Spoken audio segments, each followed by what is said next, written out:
안녕하세요. 강남중앙교회를 섬기는 장찬영 목사입니다. 오늘 만나는 큐티 오신 여러분 모두를 축복하고 환영합니다. 오늘 한 날도 또 하나님 말씀으로 시작하기를 원합니다. 우리가 삶을 살다 보면은 마치 인생의 아침 안개와 같아서 우리가 참 잘 살고 싶은데 그렇게 되지 않을 때가 많이 있죠. 그래서 삶이 불확실해지고 삶의 근심과 염려가 올 때가 많습니다. 그러나 그때마다 다시 말씀의 근육, 믿음의 근육을 다시 갖는 것, 이것이야말로 회복을 위한 하나님의 음성이라 생각합니다. 우리를 회복시키시는 하나님에 대한 말씀으로 우리가 지난 시간까지 9번의 말씀을 나눴어요. 오늘은 마지막 10번째 말씀입니다. 자, 오늘 말씀은요, 다니엘서 3장 24절로 27절까지의 말씀을 먼저 함께 보도록 하겠습니다. 다니엘 3장 24절에서 27절. 그때 느부갓네살 왕이 놀라 급히 일어나서 모사들에게 물어 이르되 우리가 결박하여 불 가운데에 던진 자는 세 사람이 아니었느냐 하니 그들이 왕에게 대답하여 이르되 왕이여 올소이다 하더라. 왕이 또 말하여 이르되 내가 보니 결박되지 아니한 네 사람이 불 가운데로 다니는데 상하지도 아니하였고 그 넷째의 모양은 신들의 아들과 같도다 하고 느부갓네살이 맹렬히 타는 풀무불 악이 가까이 가서 불러 이르되 지극히 높으신 하나님의 종 사드락, 메삭, 아벳느고야 나와서 이리로 오라 하매 사드락과 메삭과 아벳느고가 불 가운데에서 나온지라. 총독과 지사와 행정관과 왕의 모사들이 모여 이 사람들을 본즉 불이 능히 그들의 몸을 해하지 못하였고 머리털도 그을리지 아니하였고 겉옷 빛도 변하지 아니하였고 불탄 냄새도 없었더라. 자, 여러분 오늘 본문 말씀을 읽으시면서 어떤 생각이 들었어요? 지난번 말씀이 연상되죠? 자, 다니엘에게 꿈을 해석하라고 명했던 사람이 느부갓네살 왕이잖아요. 근데 그 느부갓네살 왕은 큰 신상만 보았고 오늘 이 말씀을 보니까 놀랍게도 뜬 돌 대신 손대지 아니한 돌은 보지 못했던 거예요. 다니엘이 얘기를 했음에도 불구하고. 그래서 신상을 자기의 모습으로 큰 신상을 만들어서 거기다가 절을 하라고 하는 조서를 내립니다. 무려 그 당시에 30m의 신상을 금으로 도배한 신상을 만든 것입니다.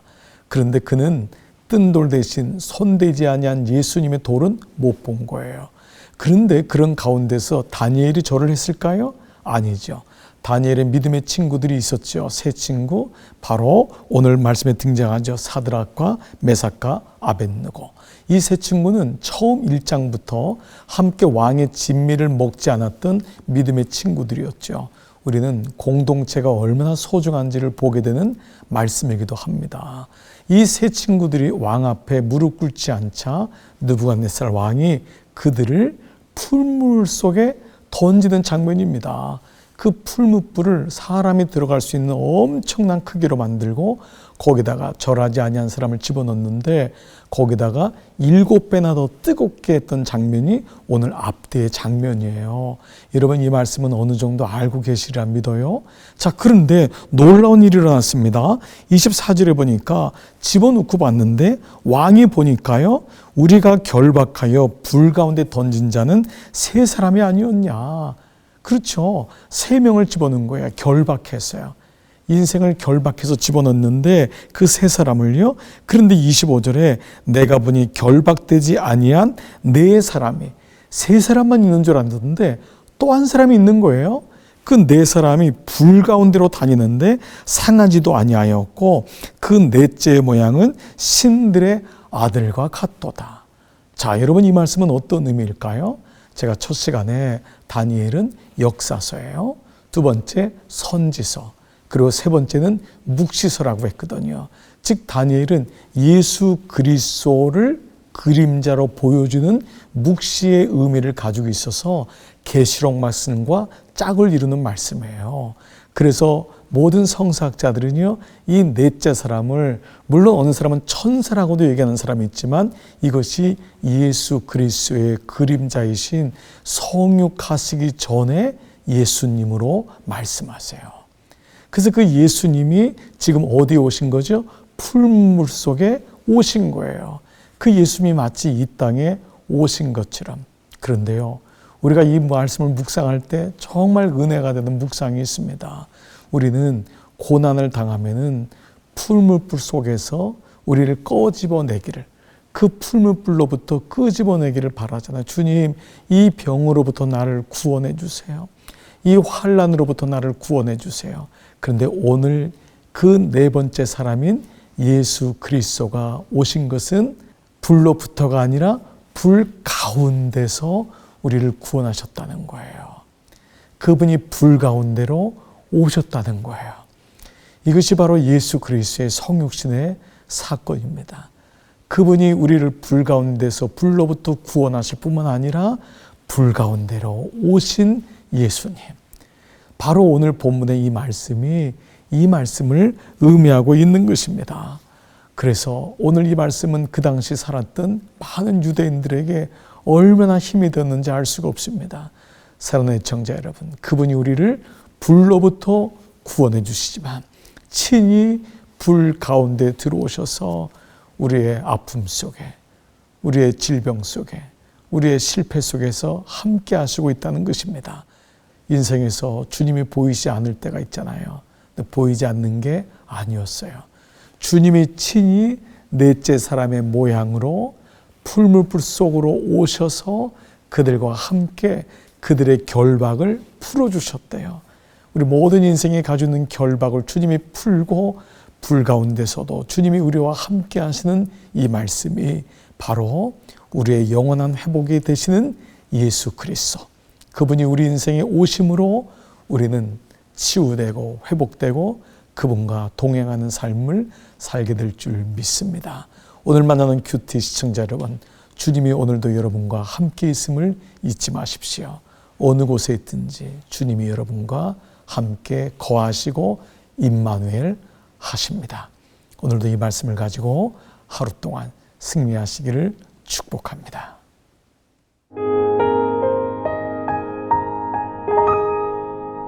네, 오늘 만나는 큐티 시청자 여러분의 기도 제목을 나누고 함께하는 기도 시간입니다. 아래 메일 주소나 홈페이지 게시판을 통하여 여러분들의 사연과 기도 제목을 보내주시면 함께 기도하도록 하겠습니다. 자, 오늘의 기도 제목입니다.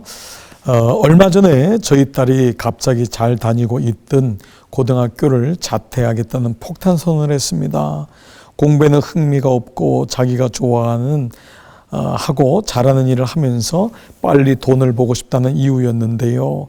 딸의 의견은 존중하고 싶지만 고등학교까지는 졸업했으면 하는 게 어쩔 수 없는 부모의 마음이더라고요. 남편과 함께 딸을 설득해보고 있지만 쉽게 굽혀지지 않네요.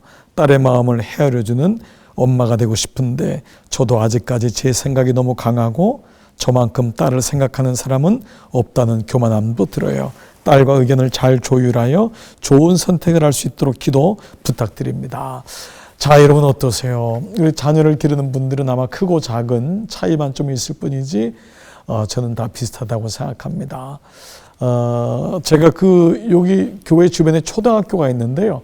초등학교 1학년짜리 아이들이요, 그 유치원에서 올라온 아이들한테 그런데요, 쟤네들 앞으로 초등학교 생활을 어떻게 하면 좋지? 그러면서 걱정을 한대요.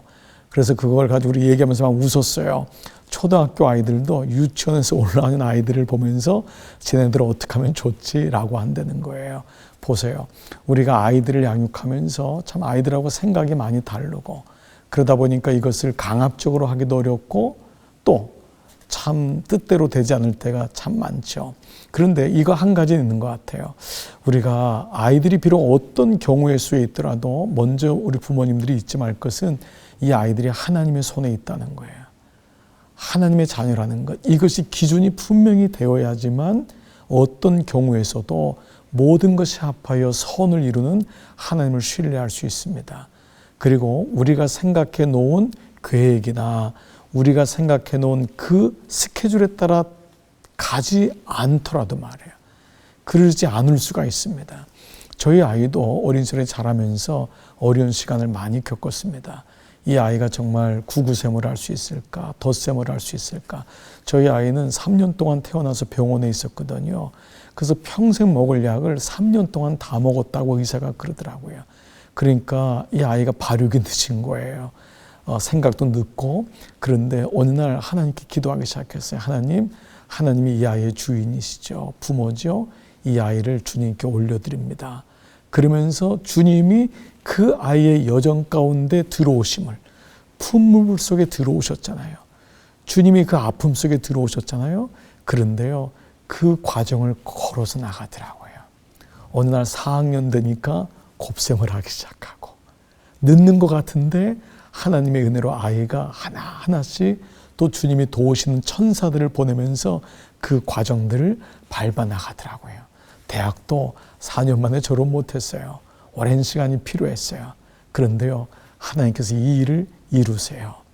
사랑하는 시청자 여러분, 여러분에게도 자녀들이 아마 배우자도 이런 예들이 있을 것입니다. 그러나 그분이 풀물 속에 들어오셔서 우리와 함께 하시는 것을 잊지 마시고, 이런 여정 가운데 주님께 꼭 물으시면서 한 걸음 한 걸음 가신다면은 지금은 위로 더디고 힘들지라도 꼭 주님의 은혜로 승리하게 될 줄 믿습니다. 오늘 이분을 위해서도 기도하고요.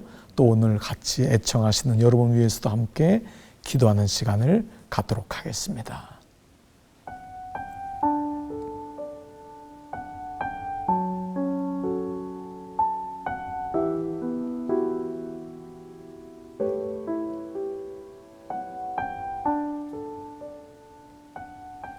하나님 감사합니다.